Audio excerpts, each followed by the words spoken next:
Hello, welcome to Dad Daughter Reviews. This is the very first episode, isn't it, Imogen? And we thought that today we would review Captain Marvel, the 21st film in the Marvel Cinematic Universe, and the two of us went to see this slightly more than 24 hours ago. We saw it yesterday, which was Friday the 8th of March, which was the same day as its release, wasn't it? And by the way, thank you very much, Odeon, for the poster that you gave us at the end of the film. Very much appreciated. That's going on Imogen's wall in her bedroom. Thank you very much. Be warned, this review is going to contain spoilers, so if you haven't seen the film and you don't want to know any of the detail, do not watch this review. Go and watch a spoiler-free review. Still with us? Okay, good. Alright, we thought the best format for this review would be to ask a series of maybe up to 10 questions, maybe a couple less, and we will each give our own answers. So let's look and see what the first question is. Question number one is going to be, what was your favourite part of the film? Imogen, why don't you answer this first? Oh, that's a hard one actually. I don't really know what was the best part of the film. It was probably near the end.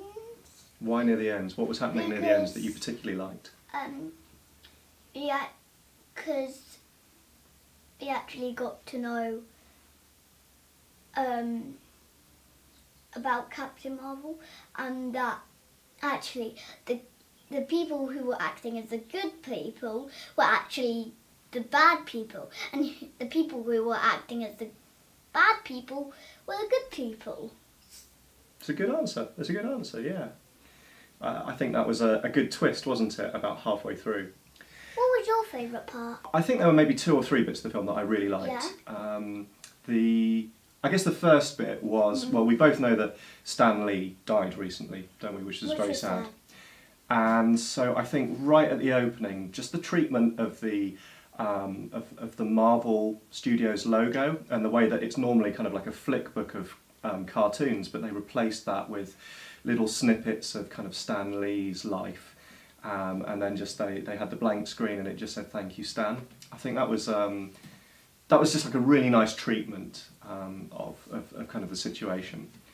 In the film itself, and you have to bear in mind that, you know, we're not super fans of Marvel comics. We kind of like appreciators. We both like them, but we don't know like intimate detail, and we haven't read the comics. So apologies if we get the names wrong. Captain Marvel, she was plugged into something like, I think it was called the Great Intelligence or something like that. It was like a computer, basically. You won't know what this means, but it was a bit like the Matrix.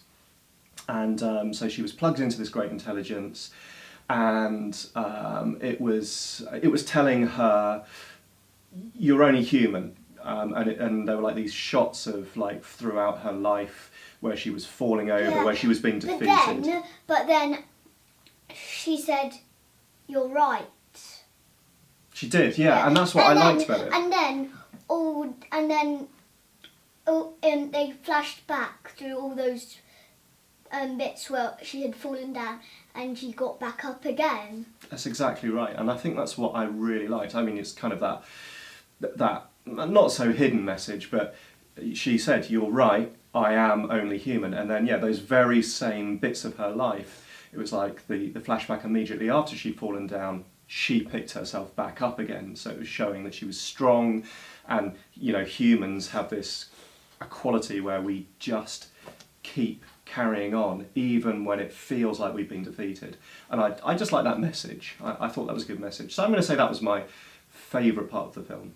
Okay, so what's the next question now? What didn't you like about the film? Imogen, again, why don't you go first? I don't know what I didn't like. I liked all of it. Really?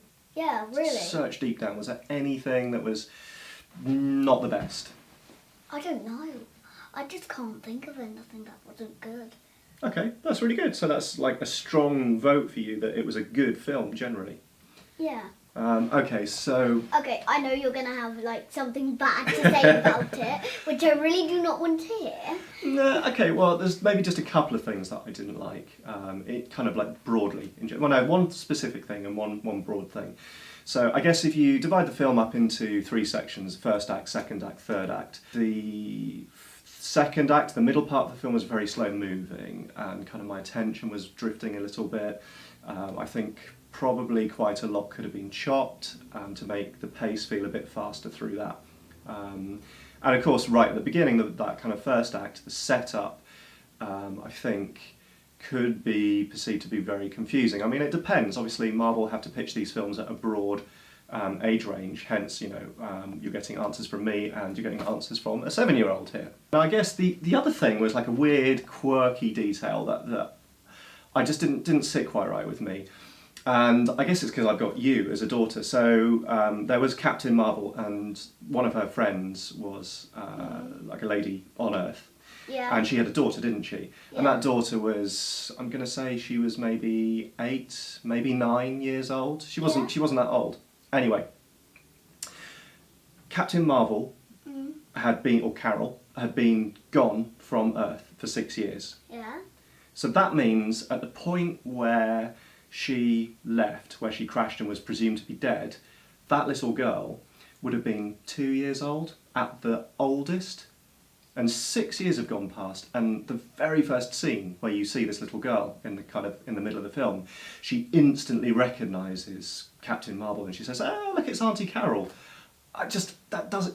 For me, there is no way she could possibly have remembered that person, unless her mum was obsessively talking about this, Captain Marvel every single day, which I just don't find very credible. So it's like a little detail. I know, it's like a tiny little detail. I just kind of... I am getting cross here including the film. So I found it slightly unbelievable. I mean, in balance of the fact that we are talking about a superhero movie here. Alright, question 3. I already talked about the fact that the first act was maybe confusing to younger viewers, and the fact that this film has to appeal to a broad age range. Now, the film is, in the UK, marked as a 12A, which means if you are a child and you're going by yourself, you have to be 12 years old. If you are going with an adult, the adult can make the decision. So I guess the question then is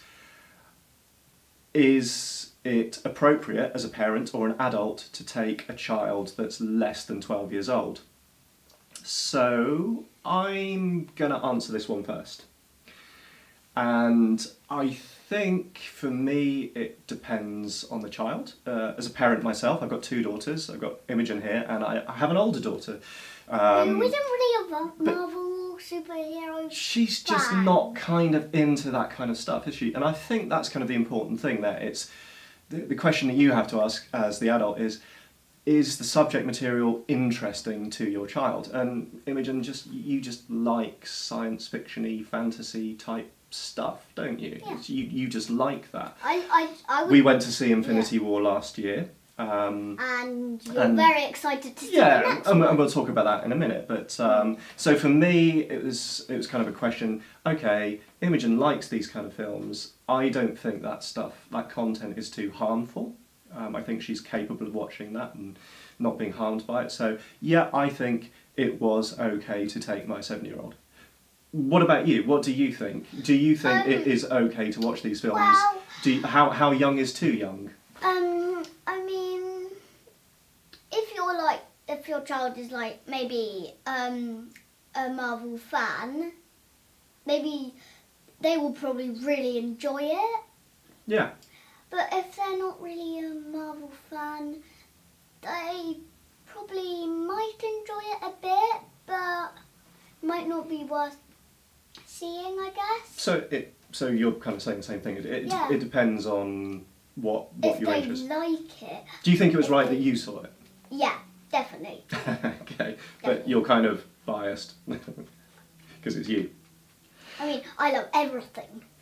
Okay, let's move on to the next question. What do you think of Captain Marvel as a hero?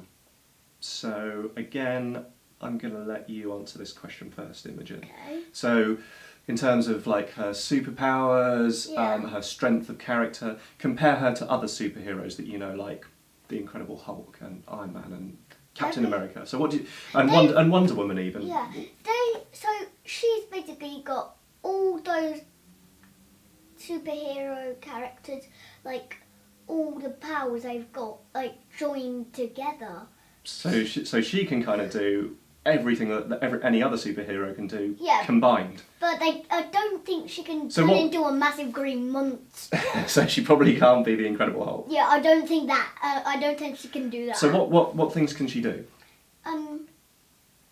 Well, she can fly in space without like a special suit on. That's pretty cool. Yeah. How does she fight? Or She doesn't need any weapons. She just needs her hands. why her basically. hands? Because all her powers are basically in her hands. Okay, yeah. I quite liked her. It's kind of difficult. How does she rate against Batman, Superman, Wonder Woman? I mean, we're not talking just within the Marvel Cinematic Universe here. Kind of any superhero. I think she's very virtuous. She doesn't have the darkness of characters like Batman, and I think even Superman has kind of darkness to him. She's a bit dry, so kind of not very comic. I do like Spider-Man in the sense that I think that he brings quite a lot of humour to the screen as a superhero, and I enjoy that. I didn't think that Captain Marvel as a hero herself was particularly funny. I thought there were funny elements in the film, but they weren't brought to the film by her. That was other things that was happening. I think if you had to sort of position her top to bottom, she'd probably for me she'd definitely be in the top half. Next question. Marks out of 10. Would you go and combine that with would you go and see it again? So you go first, Imogen. I mean, yesterday in the car I told Mum that I would do anything to go and see it back in the cinema again. So I think that answers I would go and see it again. Okay. Marks out of 10? I'm not quite sure about that. I wouldn't say 10, but I'm not quite It's sure. a very high score. I know. I'm not quite sure if I want to say 10 or not. Go on, if you have to put a number down on paper, what's it going to be? I'll do about 8. Okay, Say. that's a good score from you. Okay, so what would I give Captain Marvel out of 10? It's kind of I'm kind of in the middle with it. Would I go and see it again? Not at the cinema. I wouldn't pay more money to go and see it at the cinema. Would I watch the whole thing again? I probably wouldn't. I probably would. Sit down and watch the whole. I just found it it dragged a bit. I felt it was too long. Okay, I don't think you're your normal self at the moment. I think you're something completely different. Well, I think if it was on TV and it was like the last half hour, I'd say, yeah, okay, I enjoyed this, and I'd sit and watch the last half hour, but I wouldn't go out of my way to go and rent it again. I'm going to give it a 6 out of 10. So 6 out of 10 from me. Well, at least it was more than half, but you've definitely changed a bit. Final question. Should you go and see this film? You go first again, Imogen. Should they go and see the film? Talk to them. Okay. I don't know. So, if you... I mean, don't ignore his comments. My comments is the real comments. I think you should go and watch it. Why do you think people watching this should go and see Captain Marvel? Because there's sort of... It's hard to answer, isn't it? I think they should, because I really sort of like the way it's... I mean, I like there was actually Stanley in the film, like a just little bit of him. The little cameo. It's Yeah. always good to see, isn't it? The Stan Lee cameo. Yeah, Okay. I like that bit. So you broadly think that people watching this should go and see it because you liked it. Yeah. You think other people will like it. Yeah. So how would What do I you think? how would I answer this question? I think if you are even kind of like in that middle ground of Marvel fan and you like the films in general and you are going to go and see Avengers Endgame, then yeah, I think you should definitely see this film. In fact, that was a key reason that we went. Spoiler coming up here for Infinity War, but that film's almost a year old, so I think this is okay. I think we're safe with that. From the moment that Nick Fury, at the end in that, was it the post-credit scene or the mid-credit scene of Infinity War, where he used his pager device to get in touch with Captain Marvel, and you saw the Captain Marvel logo. From the minute that happened, I'd made the decision, I want to know more about this character. She's clearly going to be pivotal, I would say, in, really important character. She's going to be in the next film, She is, yeah. She's going to be in Avengers Endgame. Because there was like a teaser trailer I think it was at the end. It was the mid-credit scene, wasn't there? Yeah. So the mid-credit scene had some of the Avengers. It had Black Widow, it had Bruce Banner, Captain America, that's it. And they were Black Widow they were sat around that pager and it stopped working, didn't it? And they said, well, how? And they were saying, how do we start it again? And Black Widow said, I want to know who's at the end of the line. And then she turned around and Captain Marvel was there. Captain Marvel was there. I like So for me, it was really important that we knew more about Captain Marvel as a character before we then go and see Endgame, which we're going to go and see next month. So yeah, I think you should definitely see it. I think should you see it if you are just going for an action movie, or if you just want to see a superhero movie in general, or maybe if you want to see a superhero movie with a strong female lead character. Would I go and see Captain Marvel on that basis? Probably not, in the sense that I would probably choose, like, let's say if it was a choice between seeing Wonder Woman and Captain Marvel, I'd probably choose to see Wonder Woman out of those two films. So in its own right, I wouldn't go and see it, but as an important link in the Marvel Cinematic Universe, definitely yes. Okay, so that's everything. We hope you enjoyed our review. If you did, leave some comments down below. Let us know what you want us to watch next and review. Subscribe to this channel because we are definitely going to do more reviews, aren't we? And we'll see you again soon. Bye-bye. Bye.